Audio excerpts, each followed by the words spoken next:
Hiya, so I'm going to show you two ways you can increase in your knitting today. So the first thing I'm going to show you is how to knit into the front and back of a stitch. So very simply, I'm going to do a normal knit stitch, but then rather than taking that off my left needle as I normally would, I'm going to give myself slightly more excess here by letting that go a little bit, pulling that forward. And then if you hold that stitch on your needle, you can then work into the back of the same stitch. Yeah, like that. And then you just do another knit as you normally would. And then you've got two stitches on your right needle as opposed to one. Yeah, so just to show you that again, I'm going to go in and do a normal knit stitch. And then rather than taking it off my needle, I'm going to leave it there.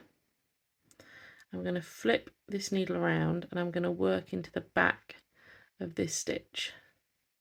So I'm going to go in between and then through there, like that, and then again through the middle and off as you normally would with the knit stitch. So once more, into the front, normal knit, and then round into the middle and into the back of the same stitch, and you've got another knit stitch there.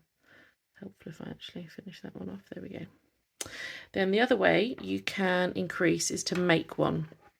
So normally for my next stitch I would knit obviously into here. If you're going to make a stitch, what you do is this little loop in the middle, you knit into that instead. Yeah, so what I'm going to do is grab that on my left needle, pretend it's a stitch, go into it with my right, do a normal knit and then come out, and I've made an extra stitch, so then when I go on to my next stitch I've got this extra little loop here which is my made stitch. Yeah, so again, rather than going into my next stitch, what I'm going to do is work into this loop here instead. So what I'm going to do, helps sometimes if you just pull things down so you can see what you're looking at. So I'm going to go in here like that, grab that up, then I'm going to do my normal knit into that, and I've made an extra stitch, and then do my next knit as normal. Yeah, and I've increased all those stitches on that row. There we go, those are the two most common ways of increasing a stitch.